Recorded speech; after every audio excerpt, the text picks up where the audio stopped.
ఉన్న బంగారాన్ని విడిపించి ఆ రోజు ఆన్లైన్ రేటుకే మేము కొంటాం. Sharma gold company. నమస్కారం, వెల్కమ్ టు సుమన్ టీవీ. నేను గీతాంజలి. ప్రస్తుతం మనతో పాటు ఉన్న అతిథి చాలా స్పెషల్ పర్సన్ అండి, ది మదన్ గుప్తా.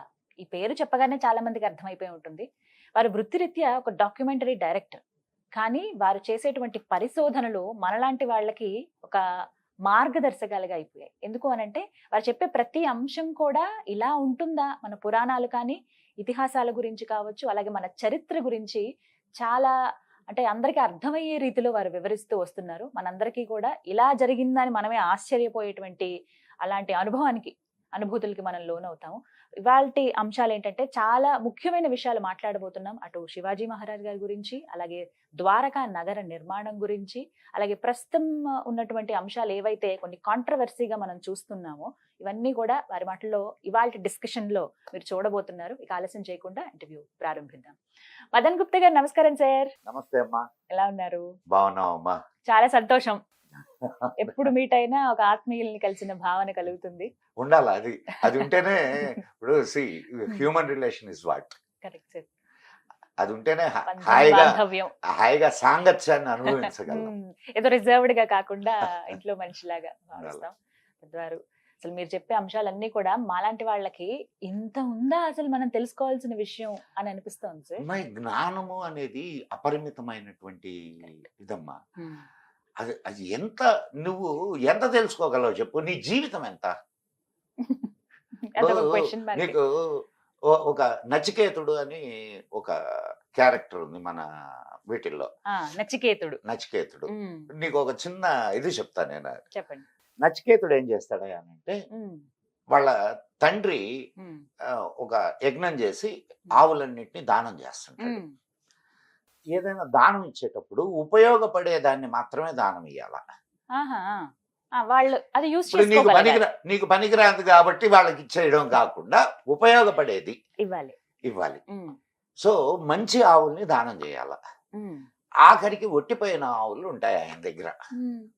ఆయన వాటిని దానం ఇస్తుంటే నచికేతుడు అడుగుతాడు, నువ్వు ఇట్లాంటి వాటిని దానం ఇస్తున్నావు, తప్పు కదా, ఇంకా లేవు కదరా, ఉన్నాయని ఇచ్చేద్దాం అనుకున్నాను, ఇచ్చేస్తున్నాను అని అంటాడు. లేవని ఎందుకు అనుకుంటావు, నీదైంది ఇంకోటి ఉంది కదా అని అంటాడు. ఏముంది రా అని అంటే, నేనున్నాను కదా అంటాడు. అంటే నన్ను దానం ఇచ్చేయని అంటున్నాడు. నేను నీ ఆస్తే. తండ్రికి తనయుడు తన ఆస్తి. ఇప్పుడు ఏ తండ్రి అయినా అటు ఫీల్ అవుతున్నాడా, ఏ కొడుకైనా అటు ఫీల్ అవుతున్నాడమ్మా. సో ఇక వదలడు వీడు, చిన్న పిల్లవాడు వదలడు, గొడవ పెడతాడు, నన్ను ఇచ్చేయి అని. ఇంకా కోపం వస్తుంది తండ్రికి. కోపం వచ్చి, రే నిన్ను యముడికి దానం ఇచ్చాను పో అంటాడు. వీడు నేరుగా యముడి దగ్గరికి వెళ్తాడు.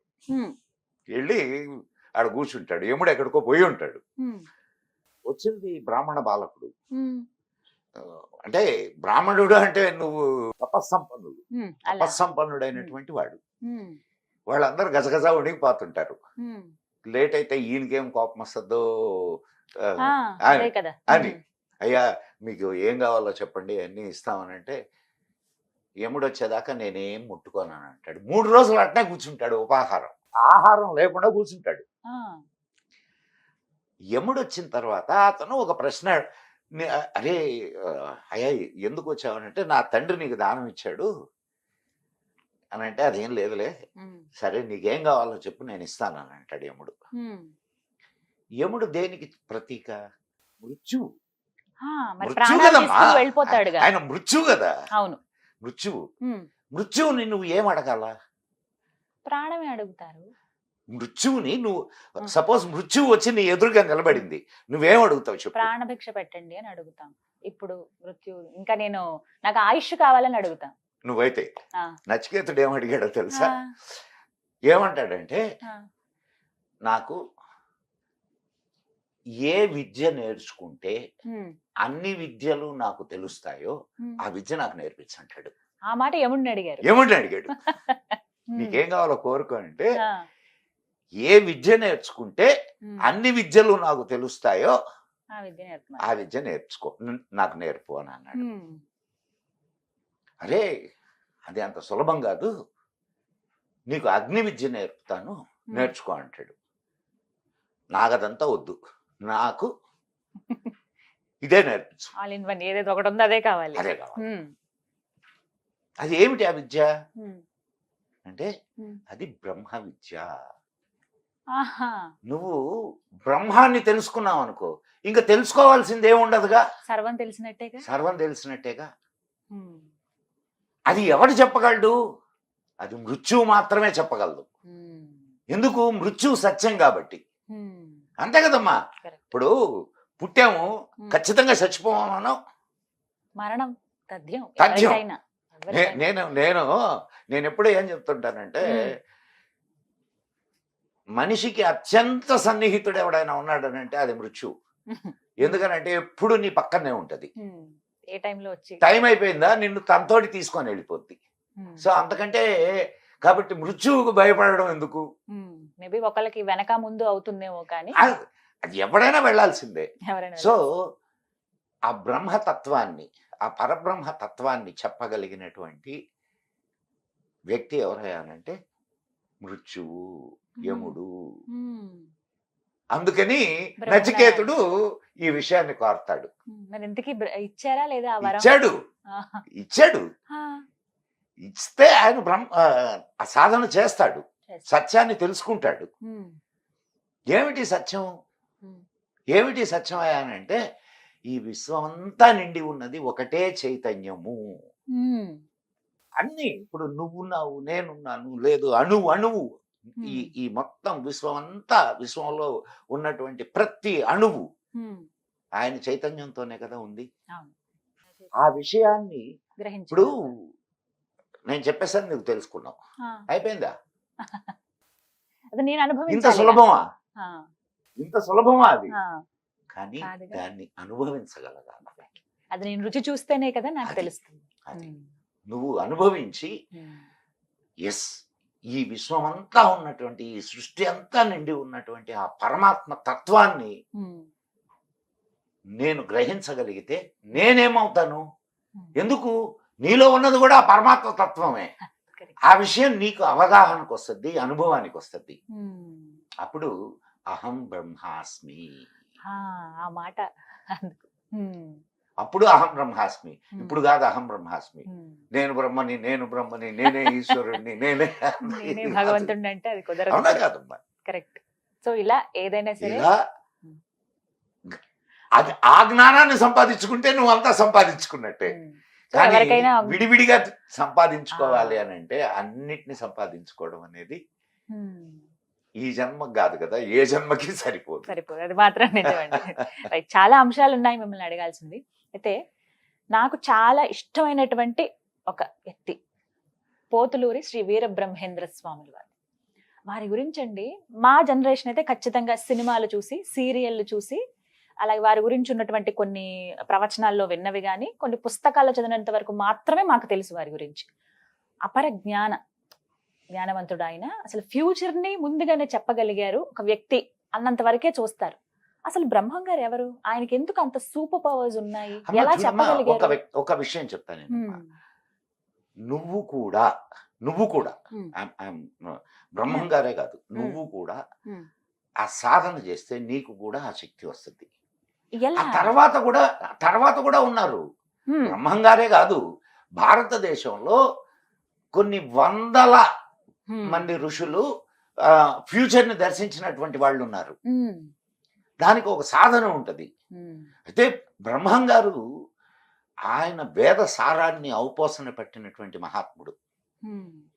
ఒక విషయం చెప్తే, బ్రహ్మం గారే కాదు, అటువంటి అద్భుతమైన వాడు వేమన.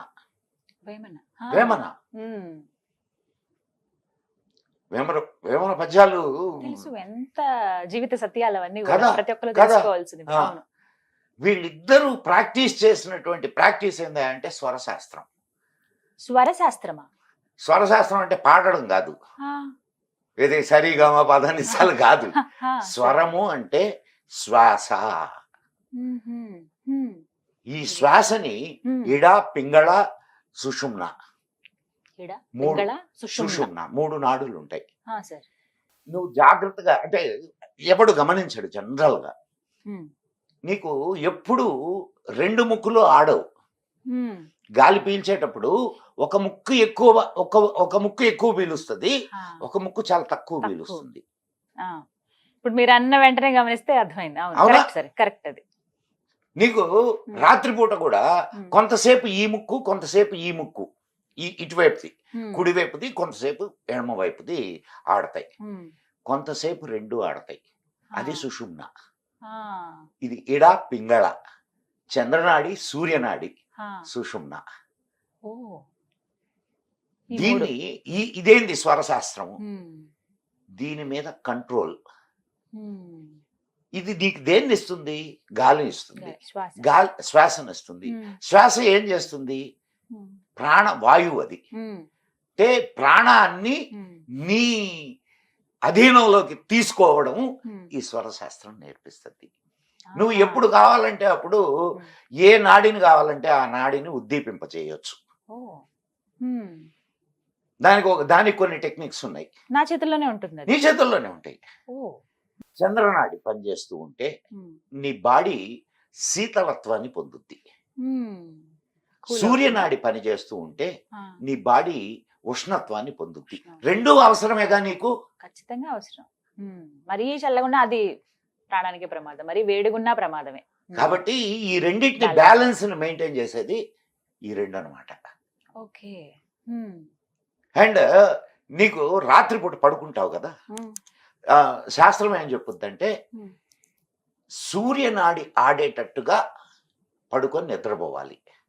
ఓ, ఎట్లా ఆడుద్ది? ఒకవైపుకి తిరిగి పడుకోమంటారు, అందుకని నేను. ఎడం నువ్వు పక్కకి ఇటు తిరిగి పక్కగా పడుకోమంటారు. ఇట్లా పడుకుంటే ఆ, ఈ ముక్కు ఇట్లా పైకి వచ్చింది అనుకో, ఉమ్, ఆటోమేటిక్ గా సూర్యనాడి ఆడడం మొదలు పెట్టుద్ది. ఆ. సూర్యనాడు అంటే మనకి రైట్ సార్, రైట్, రైట్. అంటే ఎడం వైపు తిరిగి పడుకోవాలి మనం, అందుకే. అంతే కదా కరెక్ట్. లెఫ్ట్ సైడ్ పడుకోమని చెప్తారు. అంటే నాకు ప్రెగ్నెన్సీ టైంలో ఎక్కువ చెప్పింది అదే, కదా. ఎడం వైపుకి తిరిగి పడుకోవాలి ప్రెగ్నెంట్ ఉమెన్స్ అని మరీ ముఖ్యంగా చెబుతూ ఉంటారు. వాటిని మన దినచర్యలోకి తీసుకొని వచ్చేసారు మన వాళ్ళు. తీసుకొని వచ్చి మనం ఆరోగ్యంగా బ్రతకడానికి కావలసినటువంటి అన్ని ఈ ఈ స్వరశాస్త్రాన్ని అభ్యసిస్తే బాడీలో ఎన్ని నాడులు ఉన్నాయి, ఎన్ని హంసల ఆ, జపం జరుగుద్ది, ఏ ఏ నాడి ఎక్కడెక్కడ వైబ్రేట్ అవుద్ది, ఇవన్నీ నీకు అనుభవంలోకి వస్తాయి. దీని ద్వారా నీ ఆ, అంటే షట్చక్రాలు అని అంటారు కదా, నీ యోగ క్రియని ముందుకు నడిపించవచ్చు. అట్లా అలా ఒక్కొక్క develop యోగ చేసుకోవచ్చు. క్రియలో నువ్వు ముందుకు నడిచే కొద్దీ నీకు కొన్ని శక్తులు నీకు తెలియకుండానే నీకు వస్తాయి. కుండలిని కుండల్ని జాగృతం అంటారు. జాగ్రత్త. కుండల్ని జాగృతం అయ్యి ఒక్కొక్క- మూలాధారం దగ్గర స్టార్ట్ అయితే అలా సహస్రారం వరకు సార్ ఇది సహస్రారం వరకు వెళ్తే ఇంకేముండదు. విశ్వమేగా. ఆజ్ఞాచక్రం. ఆజ్ఞాచక్రం వరకు ఆపుతారు. ఉమ్. ఇంకా అక్కడి నుంచి సహస్రారం ఇట్స్ వెరీ నియర్. ఉమ్. ఆజ్ఞాచక్రమే చాలా కష్టం అసలు. అక్కడే సుషుమ్నా నాడి ఉండేది. కరెక్ట్, ఎగ్జాక్ట్ ఇక్కడ. అర్థమైందా? కింద. సుషుమ్నా ఇక్కడే ఉండేది. సుషుమ్నా నీకు దీని వల్ల ఈ స్వరశాస్త్రం వల్ల సుషుమ్నా నాడి కంట్రోల్లోకి వస్తుంది. కంట్రోల్లోకి వస్తుంది. అంటే ఇవన్నీ ప్రాక్టీస్ చేశారు బ్రహ్మం గారు లాంటి వాళ్ళందరూ, వారితో పాటు ఇంకెంతో మంది. ఎంతో మంది. ఎందుకమ్మా, మన వేమన గారు చెప్పారు కదా, వేమన గారు ఇట్లా ఆయన బ్రహ్మం గారు ఎంత తపస్సు చేశారో అంత తపస్సు చేశారు. ఆయన జీవ సమాధి. అవును, జీవ సమాధి. జీవ సమాధి అంటే ఏంటి? మనిషి బతికుండగానే కప్పెట్టడం, కిందకి వెళ్ళిపోయి అలా కప్పెట్టడం అంతే. మనిషి సమాధి. బతికుండగానే కప్పెట్టడం. పెట్టేస్తారు. అవును. అది ఎట్లా? మరి ఇప్పటికీ ఉన్నారన్న బిలీఫ్ అయితే ఉంది Yes, కొంతమందికి. yes, yes, yes. అట్లాంటి యోగులు నీకు మన రాష్ట్రంలోనే, ఇది తెలంగాణలో అనేక మంది యోగులు ఉన్నారు. అలా జీవ సమాధి చెందిన వాళ్ళు. జీవ సమాధి చెందిన వాళ్ళు. అంటే వీళ్ళు అంటే ఫ్యూచర్ ఎలా చెప్పగలిగారంటే ఈ నాడులు యాక్టివేట్, మరి చక్రాలు యాక్టివేట్. వాళ్ళకి ఏముంది ఇప్పుడు ఒక విషయం అమ్మాయి, పాస్ట్ అని చెప్పగలుగుతున్నారా? పాస్ట్ చెప్తారు, జరిగిపోయిన దాన్ని చెప్తారు. జరిగిపోయిన దాన్ని ఎట్లా చెప్తారు? అది మాత్రం ఎట్లా చెప్పగలరు? ప్రతిదానికి ఒక సిస్టమ్ ఉంటుందమ్మా. ఆ సిస్టమ్ ని నువ్వు అడాప్ట్ చేసుకోగలిగితే నువ్వు చెప్పొచ్చు. నువ్వు ఫ్యూచర్ ని కూడా చెప్పొచ్చు. నీకు గుజరాత్ లో భూకంపం వచ్చింది. అవును, లాతూర్ భూకంపం. లాతూర్ భూకంపం వచ్చేదానికి 2 నెలల ముందు ఒక అంటే ఇండియనే ఫారెన్ వెళ్ళి ఏదో సంపాదించుకొని మళ్ళీ వెనక్కి తిరిగి వచ్చేసి లాతూర్కి దగ్గరలో ఉన్నాడు. అతను అస్ట్రాలజీలో చాలా దిట్ట. అస్ట్రాలజీ ద్వారా భూకంపాలు ఎప్పుడు వస్తాయి అండ్ ఎప్పుడు ఏం జరుగుతుంది అనేది అంటే నేను అందరి గురించి కాదమ్మా, దాంట్లో ఆ శాస్త్రంలో నిష్ణాతులైనటువంటి వాళ్ళు ఇంకా ఉన్నారు ఇక్కడే ఉన్నారు, మన హైదరాబాద్ లో కూడా ఉన్నారు. అయితే వాళ్ళు ఈ వీటి జోలికి వెళ్ళరు, వాళ్ళ సాధనలు వాళ్ళు ఏవో చేసుకుంటూ ఉంటారు. ఆయన చెప్పాడు ఇది ఆస్ట్రాలజికల్ క్యాలిక్యులేషన్స్ వేసి లాతూర్ లో భూకంపం వస్తుందని 2 నెలల ముందు చెప్పాడు. వెళ్ళి ప్రతి అధికారి దగ్గరికి వెళ్ళి భంగపోయాడు. అరే బాబు, భయంకరమైన భూకంపం రాబోతుందరా, మీరు ఇక్కడి నుంచి వెళ్ళిపోంటారా నాయన, మీకు కావాల్సిన చర్యలు తీసుకోండి అంటే ఒక్కడిలా. అతను మాత్రం అతనికి తెలిసిన వాళ్ళని తీసుకొని వెళ్ళిపోయాడు. కానీ పరిస్థితి వినుంటే ఎలా ఉండేది? ఇది నేను చెప్పింది కాదు, ఆనాటి పేపర్స్ లో కూడా వచ్చింది ఇది, లాతూర్ భూకంపాన్ని గురించి. సో ఇలా ముందుగానే గెస్ట్ చేయొచ్చు. ఇదంతా ఒక సిస్టమ్ లో నడుస్తుందమ్మాయి. ఇప్పుడు ఈ విశ్వం అంతా ఒక రచన, ఒక మీన్ ఎగ్జాక్ట్ ఫ్రేమింగ్. ఆ ఫ్రేమ్ నువ్వు తెలుసుకోగలిగితే నువ్వు విశ్వ రహస్యాలను తెలుసుకోగలవు కదా, అవునా కదా? అది రీచ్ అవడమే కష్టం. ఆ ఫ్రేమ్ ని తెలుసుకోవాలంటే దానికి కావాల్సిన, ఇప్పుడు ఏదైనా అమ్మాయి నువ్వు ఏం చదువుకున్నావు? నేను బిఎస్సి బయోటెక్నాలజీ. బిఎస్సి బయోటెక్నాలజీ చదువుకోవడానికి అంటే బయోటెక్నాలజీ నేర్చుకోవడానికి బిఎస్సి పుస్తకాలు అవన్నీ నువ్వు చదువుకోవాలి. ఇది కూడా విద్య కదమ్మా. దీనికి సంబంధించినటువంటి ఇప్పుడు నువ్వు పుస్తకాలు చదివేటప్పుడు ఏం చేస్తావు? అదంతా బాగా కొన్ని బట్టి పట్టడము, లేకపోతే దాన్ని అవగాహన చేసుకోవడం చేస్తాను. అవును, గుర్తుపెట్టుకుంటాను. ఇది కూడా విద్య కదమ్మా. కరెక్ట్. దీన్ని సాధించాలి అని అంటే దానికి ఉన్నటువంటి సబ్జెక్ట్ నువ్వు తెలుసుకోవాలి, దానికి చేయాల్సినటువంటి సాధన నువ్వు చేయాలి, చేస్తే నీకు వస్తుంది. అయితే బ్రహ్మం గారు చెప్పిన దాంట్లో కొన్ని ఇప్పుడు కొన్ని రిలేట్ చేశారు. ఏదంటే కరోనా విషయం. చైనా అనేటువంటి పలానా ప్రదేశంలో ఒక పెనుగాలి పుడుతుంది, అది మొత్తం ప్రపంచమంతా వ్యాపించి కొన్ని కోట్ల మంది నాశనం అయిపోతారు అని. అంటే ఎగ్జాక్ట్ గా అదే చెప్పారా ఆయన? కరోనా గురించే నా ప్రస్తావన. నీకు ఇంకొక చిన్న ఇది చెప్తాను. వీళ్ళందరూ చాలా మిస్టిక్ వేలో చెప్తారు ఇవన్నీ. అంటే అర్థమయ్యే అర్థం కానట్టు చెప్తారు. ఇప్పుడు బ్రహ్మం గారు చెప్పిన నోస్ట్రడామస్ అన్నారు, నోస్ట్రడామస్ చెప్పిన, అండ్ ఇంకొక బ్లావెట్స్కి ఆమె చెప్పిన, ఇంకా చాలా మంది ఇప్పుడు పేరు వంగా బాబా అని ఆమె చెప్పిన, వీళ్ళందరూ కూడా ఒక రహస్య సంకేత విధానంలో చెప్తారు. దాన్ని నువ్వు డీకోడ్ చేసుకోగలగాల. ఎందుకంటే మొన్న విజయవాడలో వరదలు వచ్చినప్పుడు కూడా సార్ ఎంత అది వైరల్ అయిందంటే, విజయవాడ అమ్మవారి ముక్కు పోగునంటుతుంది కృష్ణమ్మ, అందుకు గట్టిగా ప్రయత్నం చేసింది అని చెప్పి జరగచ్చు. దానికి ఇప్పుడు అమ్మాయి జరగదు అనే దానికి ఏమన్నా ఇది ఉందా? ఇప్పుడు ద్వారక మహాపట్టణం మునిగిపోలా? అసలు ఎవరైనా ఎక్స్పెక్ట్ చేశారా? ఇంకా విజయవాడ దుర్గమ్మ ముక్కుపుడకని అంటడం పెద్ద సమస్య కాదు కదా. కానీ ప్రళయం వేసారు, అంత ఎత్తులో అమ్మవారు ఉంటారు. ఇప్పుడు వచ్చిన దానికే అతలా కుతలం అయిపోయింది, అల్లాడిపోయారు. ఇంకా అప్పుడు ఏది ఎత్తు ఏది పల్లం? ఇప్పుడు నువ్వు ఎత్తులో కూర్చొని ఉన్నావు, ఇక్కడికి రాదు అనేటటువంటి ఇదేమన్నా ఉందా? ఇక్కడికి వచ్చేది ఇక్కడ వస్తుంది. ఇప్పుడు టెక్టానిక్ ప్లేట్స్ కదలిక వల్ల ఉమ్. అసలు కొండలు లోపలికి వెళ్ళిపోతాయి, ఇంకొక చోట కొండ పైకి లేస్తుంది. పైకి లేస్తుంది. మరి ఏమైనా జరగచ్చు అయితే. ఏమైనా జరగచ్చు.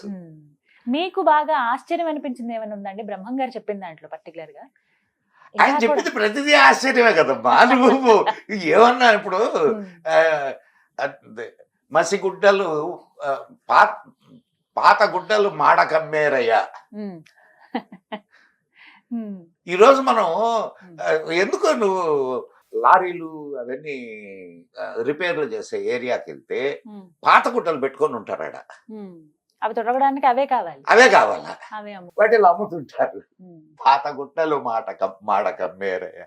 నీకు కళ్ళకి కనిపిస్తుందిగా ఇదే. చిరిగిపోయినవి అసలు మనం దగ్గరికి కూడా రానివ్వం సార్. ఇప్పుడు చిరిగిన వాడివే ఫ్యాషన్, టాన్ జీన్స్.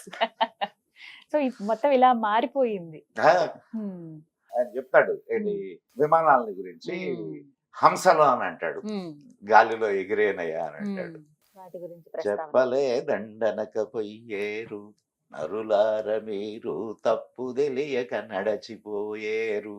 ఉమ్, ఆయన తత్వాలు ఉన్నాయి, ఎంత ఉమ్. అద్భుతంగా ఉంటాయి తెలుసా. ఆ, అసలు నేను ఒకసారి ఉమ్, కర్నూలు వెళ్తుంటే ఆ.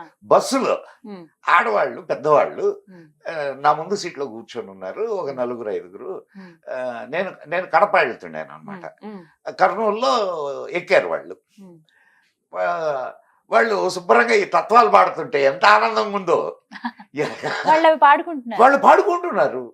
ఆ, అమ్మాయి నాకు ఒక వరం ఉందమ్మా. ఉమ్, మా పెద్దవాళ్ళు బ్రహ్మం గారిని ఇచ్చేస్తారు. పూజ చేస్తారండి. మా ఊరు కావలి, ఓ, ఉమ్, మా ఊరు కావలి. ఉమ్, మా ఊళ్ళో బ్రహ్మం గారి మఠం ఉన్నది, మఠం ఉంది. ఉమ్. ఒక చిన్న చిన్న ఏర్పాటు ఇది. చేశారన్నమాట. దాని పూజారులు స్వయంగా మా కుటుంబానికి సంబంధించిన వాళ్ళు, మా దాయాదులు. ఇప్పటికీ అక్కడ పూజలు జరుగుతాయి. అవునా? అంటే అది అదృష్టమే. మా జేజునాయన అంటే మా నాన్నగారు ఆ, అంటే దీక్ష తీసుకోవడం అంటారు. బ్రహ్మంగారు దీక్ష బ్రహ్మంగారి దీక్ష. తీసుకున్నటువంటి వాడు.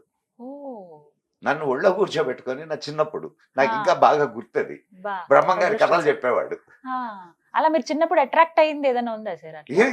ఇవన్నీ అట్రాక్షన్స్ కదా. ఇప్పుడు ఇవన్నీ మీతో అదే. మాట్లాడుతున్నానంటే ఉమ్, అవన్నీ ఆ రోజు ఎప్పుడు నాకు ఊగ తెలియని వయసులో చెప్పిన కథలు అయ్యి. ఉమ్. ఆ తర్వాత నేను అక్కడికి వెళ్ళొచ్చాను, చూశాను అన్ని. ఆ తర్వాత అధ్యయనాలు వేరు. ఉమ్, కానీ ఆనాడు మా తాత నన్ను ఒళ్ళో కూర్చోబెట్టి చెప్పినటువంటి కథ ఏదైతే ఉందో ఉమ్. అది ఈ రోజు నేను నీకు చెప్పగలుగుతున్నానా లేదా? కరెక్ట్, అది నిజమేగా. ఉమ్. అవి మీరు అంటే ఆ బ్లడ్ లో ఉంది ఒకటి, మీరు అది ఫీల్ అవ్వారు అది నీకు ఇప్పుడు ఆయన పుష్పగిరి సంస్థానం తెలుసా నీకు? అవును, పుష్పగిరి తెలుసు. విన్నావా, విన్నాను. చూసావా? చూడలేదు సార్, విన్నాను. వెళ్ళిరా ఒకసారి. శంకరాచార్యులు వారి ఇదనమాట.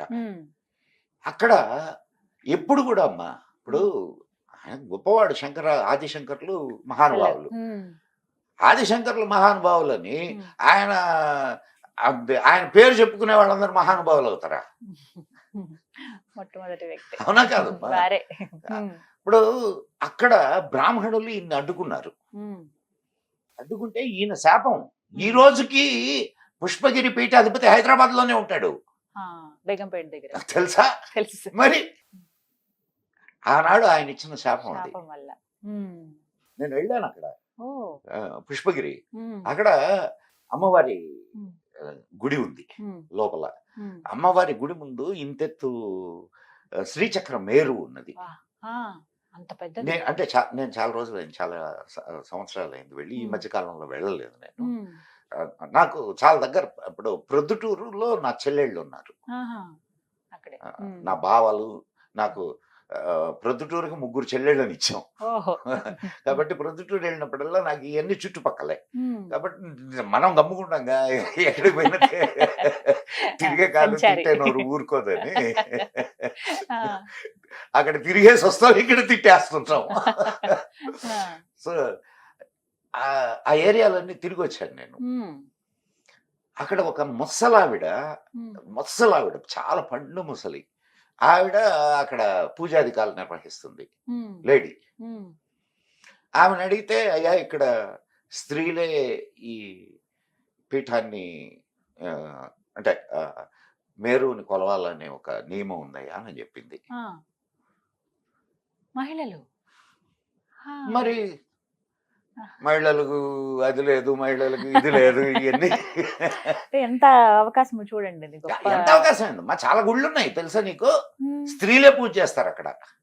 మగవాళ్ళు నో ఎంట్రీ. నో ఎంట్రీ పూజ చేయడానికి దండం పెట్టుకోవడానికి ఎంట్రీ ఉంది, పూజ చేయడానికి లేదు. పూజారులుగా పూజ చేసే వాళ్ళుగా అలా ఎంట్రీ లేదు. చాలా ఉన్నాయి. బ్రహ్మంగారు కూడా మహిళలకి పెద్దపీట వేశారు కదా, వారి అమ్మాయికి 100 మంది కొడుకులున్నా ఒక కూతురు ఉండడమే గొప్ప అని చెప్తారు కదా.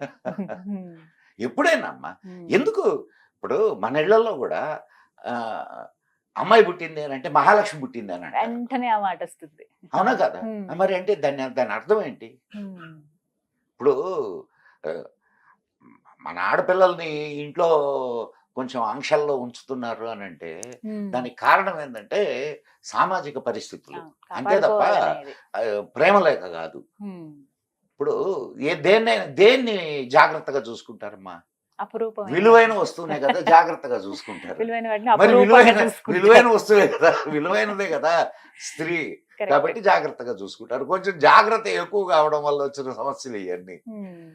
మా దీన్ని హరిస్తున్నారు, స్వాతంత్రాన్ని హరిస్తున్నారు. ఇంకా కొన్ని పరిస్థితులు చూస్తే అలా అనాలనిపిస్తుంది సార్, కొన్ని చూస్తే ఓహో ఆకాశమే హద్దు అని అనాలనిపిస్తుంది.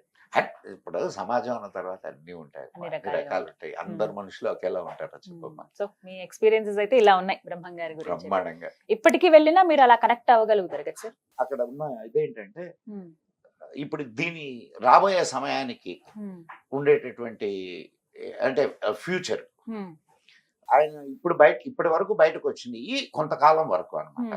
ఈ తర్వాత కాలానికి సంబంధించినవి ఇంకా ఉన్నాయి, అక్కడ పాతి పెట్టబడి ఉన్నాయి. ఇప్పుడు అవి వెలికి తీస్తారా? అవి రావాలా, బయటకు వస్తాయని అంటారు. మరి ఎట్లా వస్తాయి ఏంది అనేది నాకు తెలియదు. దాని గురించి ఆయన కూడా పలానా సమయంలో నేను బయటకు వస్తాను, ఇట్లా పలానా ఇంట్లో పుడతాను అంటే చెప్పారు. ఇది నాకు అది కల్కి అవతారానికి రిలేటెడ్ గా ఉంటుంది ఆయన చెప్పిన. ఉండబోతోందా బ్రహ్మం గారి ఆగమనం కూడా, మళ్ళీ పునరాగమనం? ఏమోనమ్మా, ఇప్పుడు పునర్జన్మ ఉన్నప్పుడు ఎందుకు నమ్మకూడదు? దాన్ని నమ్మాల్సిందే, వారు చెప్పినవన్నీ వింటే చూడాలి. ఏదైనా నువ్వు ఒక కొన్ని విషయాల్లో you should not come to a conclusion. రాకూడదు sir, correct. You should be an observer. Wait చేయాలి, అబ్జర్వర్. కరెక్ట్. నువ్వు కన్క్లూషన్ చేయకూడదు, కన్క్లూషన్ ఇవ్వకూడదు. Thank you so much, valuable time spend చేశారు. చాలా విషయాలు ఇంకా చాలా మాట్లాడాల్సి ఉన్నాయి, మరి కొద్ది రోజుల్లో మళ్ళీ కలుద్దాం. నమస్కారం సార్. ఓం నమః శివాయ. Thank you sir, thank you so much. జై హింద్, జై మా భారతి.